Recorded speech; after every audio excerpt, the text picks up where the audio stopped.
Yes, hello mga ka-sweet. Ayan, magluluto po tayo ng arroz caldo. Ayan. Ayan, gisa po natin ang bawang sibuyas at luya. At ayan po, pag nagisa na po natin, ay ilagay na po natin ang ating manok, mga ka-sweet. Ayan, isang kutsa lang po natin yan. Ayan lang po natin siyang maluto.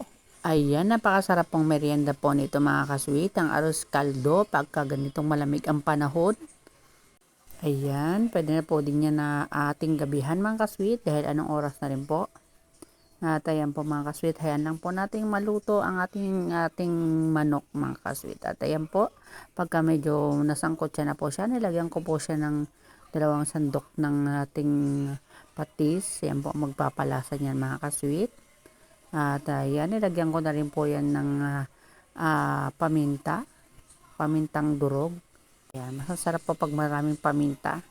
At ayan, isunod ko na rin po ang aking binabad na bigas. Bigas po ang ginamit ko dyan mga kasweet.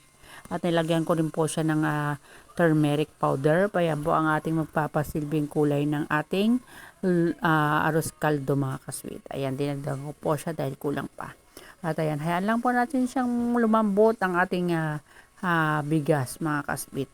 At ayan po, pagka ano na po yan, pagka lumambot na po yan. Ayun, ganun po. Pwede na po yan mga kasweet. Napakadali lang pong magluto ng arroz caldo mga kasweet. Diba?